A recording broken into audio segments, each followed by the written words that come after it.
Forward, march.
Let us pray.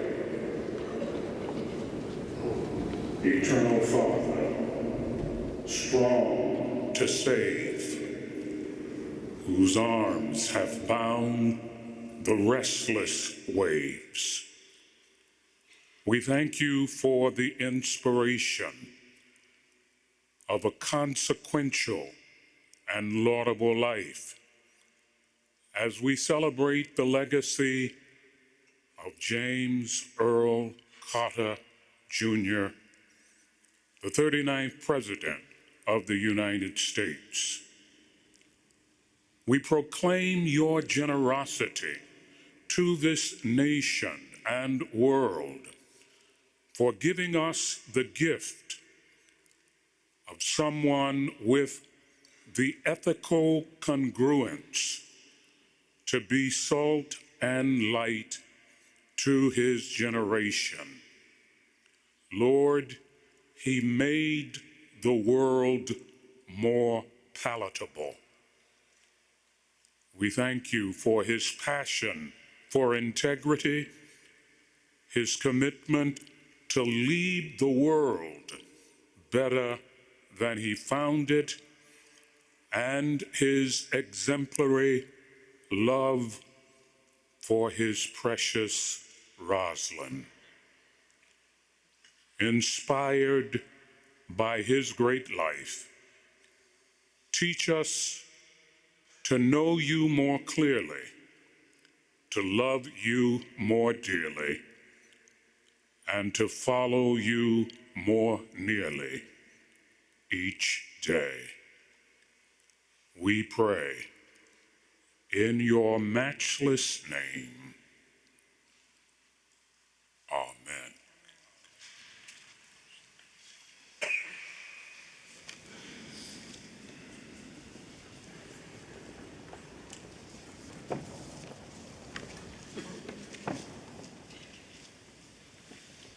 Madam Vice President, Mr. Speaker, Leader Schumer, Leader Jeffries, Jack, Chip, Jeff, Amy, and other members of the Carter family, and distinguished guests. Today we gather to begin a final farewell to Jimmy Carter, Navy veteran, peanut farmer, Governor of Georgia, and President of the United States. Sunday school teacher, Nobel Prize winner, advocate for peace and human rights, and first and foremost, a faithful servant of his Creator and his fellow man. In a commencement speech he delivered at Liberty University back in 2018, President Carter told a story about going on a mission to Massachusetts back in his younger days under the auspices of the Southern Baptist Convention. During that trip, President Carter was impressed by the success of a fellow missionary in winning souls to Christ. And so as the mission was winding down, he asked him what made him so successful. He was a little embarrassed by my question, President Carter recalled, but then he finally said, I try to have two loves in my heart.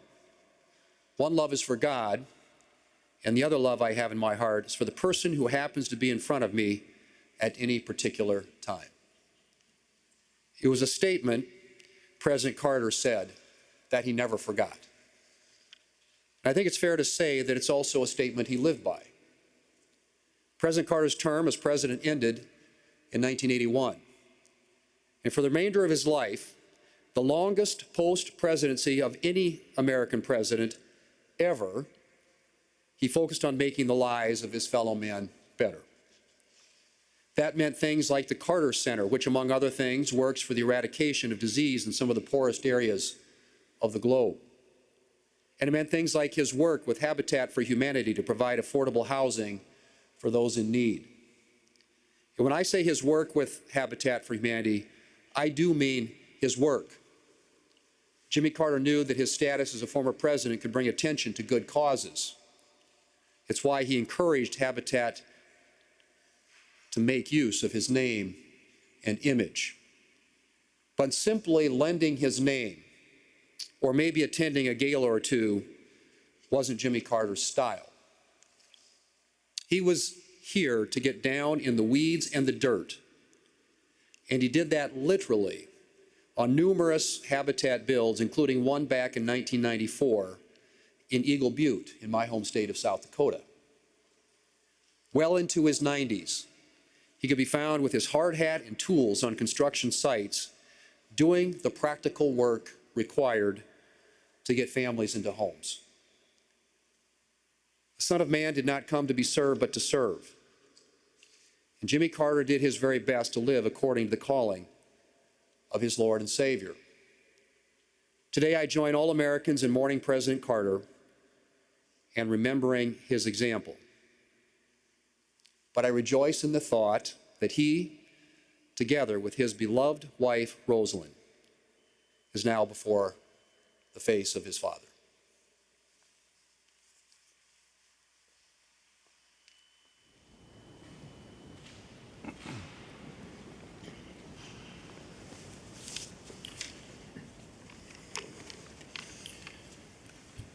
To the family, to Jack and Chip and Jeff and Amy, the entire Carter family, Vice President Harris, members of the Cabinet, Leader Thune, my colleagues in Congress, and my fellow citizens. We meet in this sacred hall of self-government to honor an extraordinary man, a man who modeled the virtues of service and citizenship, as well as any other American. Surrounding us are the statues of those who gave their time, their energy, and their lives for the good of America. Before us lays a man who now joins their midst as a patriot, a veteran, a humanitarian, and the 39th President of the United States. When Jimmy Carter walked out on the east front of the Capitol and took his oath of office, I was just 4 years old, and he's the first president that I remember. Looking back, it's obvious now to me as an adult why he captured everyone's attention. Jimmy Carter was a member of the greatest generation. He lived through the Great Depression. He did that on a farm in rural Georgia. He knew the value of a dollar, and he modeled thrift his entire life. As long as he was in office, he hated government waste. His father, an Army veteran of the World War I era, taught patriotism to his children. And eventually his son, this young man from Plains, followed his father's example of self-sacrifice, and he joined the Naval Academy in the middle of World War II. In the Army, Lieutenant Carter learned from the legendary Admiral Rickover to always do his best as he served on the first fleet of nuclear submarines. It's telling that today the USS Jimmy Carter, a top-secret attack submarine, now roams the oceans, bearing the name of the only president who served in such close quarters. President Carter's life, his selfless service, his fight against cancer, and his lasting contributions to his fellow man are all truly remarkable. Whether he was in the White House or in his post-presidential years, as was discussed, President Carter was willing to roll up his own sleeves to serve and get the job done. We all know about his work with Habitat for Humanity, and that was mentioned. And the origin story goes that it was in 1984, when he first became aware of the work. He was in New York for a friend's anniversary. Millard Fuller, the founder of the fledgling charity at the time, called President Carter and asked if he wanted to visit a site in Brooklyn during his trip. President Carter agreed, and he found his way down to the Lower East Side. Standing on the roof of a dilapidated building, he looked out on the wealth of Wall Street to the south and to the power of Midtown Manhattan to the north. And then he looked down, and he saw an image he'd never forget. An elderly woman cooking breakfast over an open fire in the rubble of the building, there in the heart of the richest city in the world. The Habitat for Humanity worker that was there with him turned to President Carter and said, if there's anything that you can do, we would take it. He said, if there's anything I can do, let me know. The worker said, well, maybe you can send some volunteer carpenters from your church. It was the very next day that President Carter called Habitat for Humanity and told them he was going to send some carpenters, all right, and that he himself would be one of them. And thus began his famous tradition of donating 1 week every year to build and restore homes for his fellow Americans. It's remarkable to think that one of the 45 men who has served as president, and one of the only 13 who held the role in the nuclear age, would humble himself to such service. We all know that his care for humanity didn't stop at building homes. In the face of illness, President Jimmy Carter brought life-saving medicine. In the face of conflict, he brokered peace. In the face of discrimination, he reminded us that we are all made in the image of God. And if you were to ask him why he did it all, he would likely point to his faith. I'm reminded of his admonition to, quote, live our lives as though Christ were coming this afternoon, and of his amazing personal reflection. Quote, if I have one life and one chance to make it count for something. We all agree that he certainly did. So today in these hallowed halls of our republic, we honor President Carter, his family, and his enduring legacy that he leaves, not only upon this nation, but upon the world.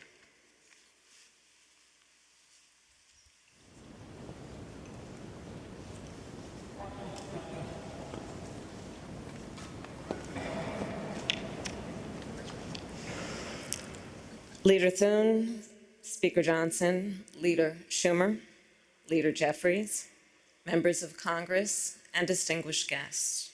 It is an honor to be with you this afternoon, and to Jack, Chip, Jeff, Amy, and Jason, and all the other members of the Carter family.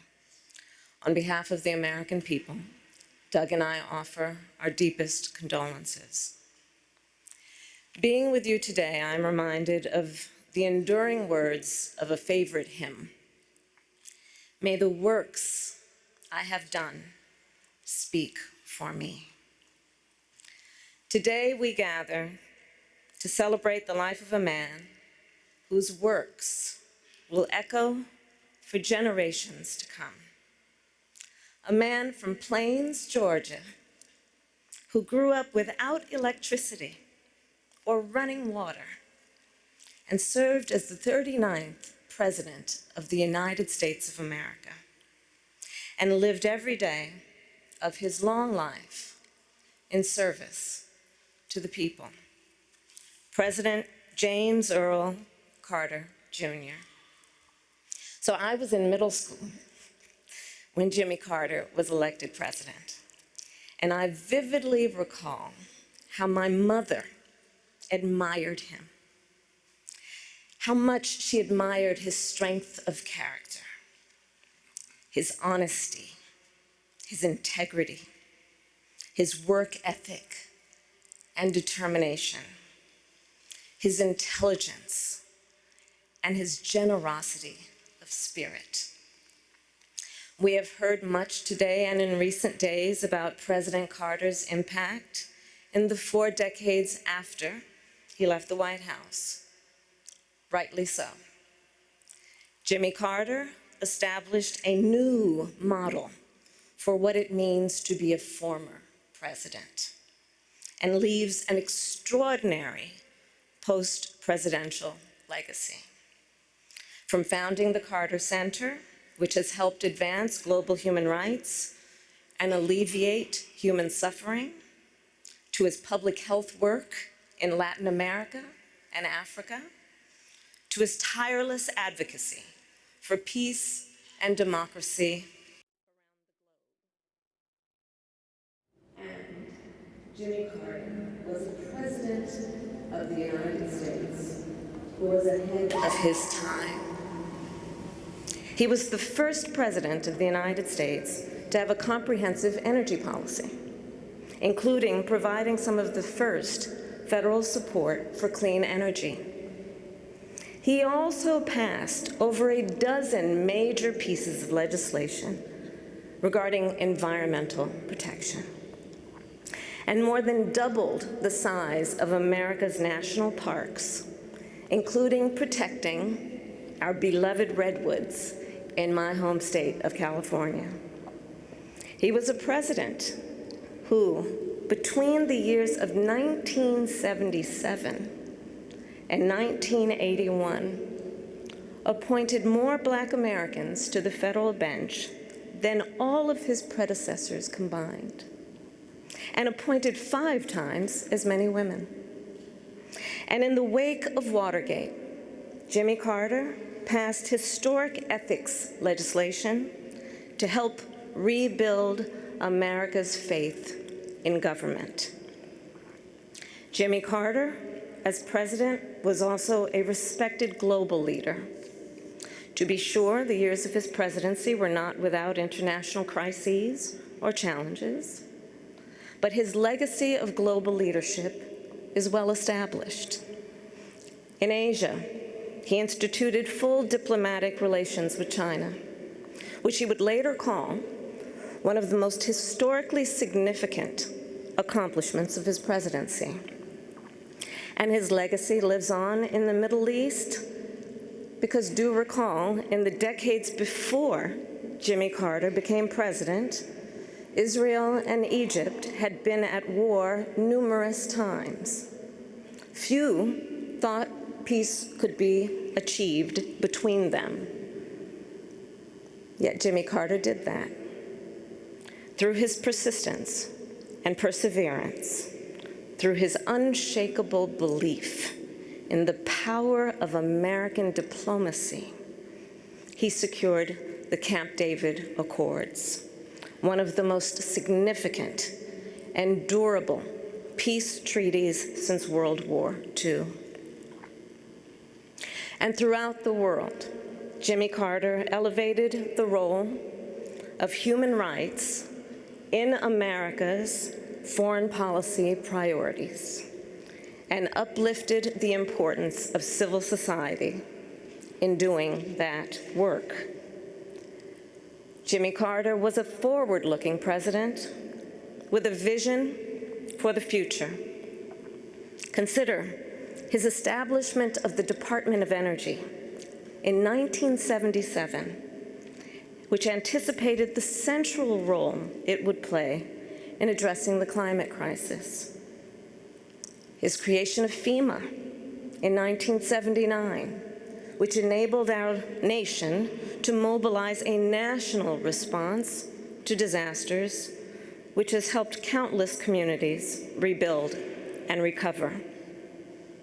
And his founding of the Department of Education later that year, which elevated public education institutions and increased national standards for the education of America's children and future leaders. Jimmy Carter was that all too rare example of a gifted man who also walks with humility, modesty, and grace. Recall the stories from the 1976 campaign about how he slept in the homes of his supporters to share a meal with them at their table and to listen to what was on their minds.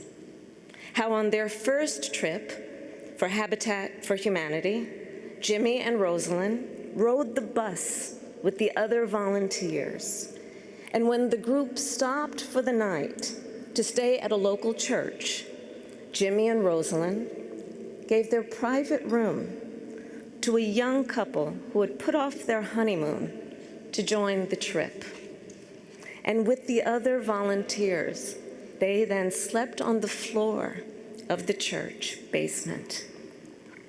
And then, of course, his work to eradicate the vicious guinea worm disease that once disabled millions of people a year. It was one of the Carter Center's greatest triumphs. And Jimmy Carter, of course, given his nature, attributed its success not to his own leadership, but to the thousands of everyday Africans who were on the ground doing the work. Throughout his life and career, Jimmy Carter retained a fundamental decency and humility. James Earl Carter, Jr. loved our country. He lived his faith, he served the people, and he left the world better than he found it. And in the end, Jimmy Carter's work and those works speak for him, louder than any tribute we can offer. May his life be a lesson for the ages and a beacon for the future. May God bless President Jimmy Carter, and may God bless the United States of America.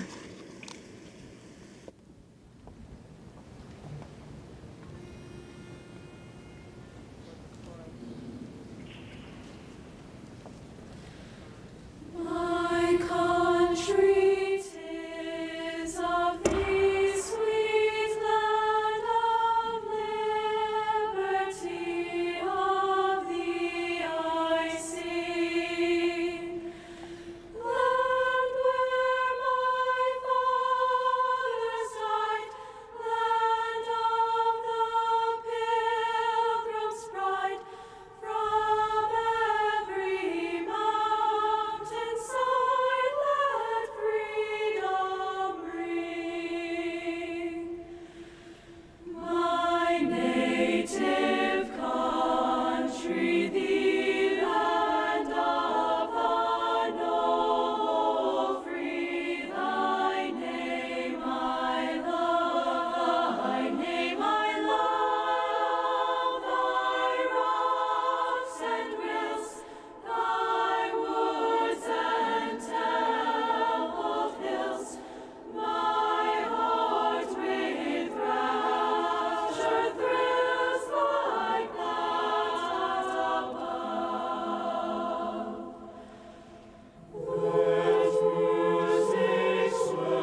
Would you pray with me?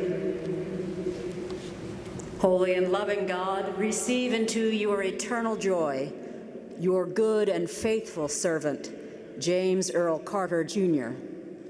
Reward him richly and grant him your own well done for his humble and honorable life, worth far more than the many accolades and attributions we have gladly given. May President Jimmy Carter now rest from his labors and be received into the embrace of your everlasting arms. And when the ceremony and fanfare due this man of character and compassion fades into history, when the processions and parades have dispersed, leave with us, O God, the lasting impression and inspiration of a life well lived. Ignite in us the same passion for public service, the courage to champion the underserved, the strength to bear as faithfully the weight of the call to which you have called each one of us, to do as justly, to love mercy as unreservedly, to walk as humbly with you as we have witnessed in the testimony of President Jimmy Carter's life of faithfulness. We offer our prayers in the name of the one whom Jimmy Carter would have known to be the first and the last, the Alpha and the Omega, his rock and our Redeemer. Amen.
Amen.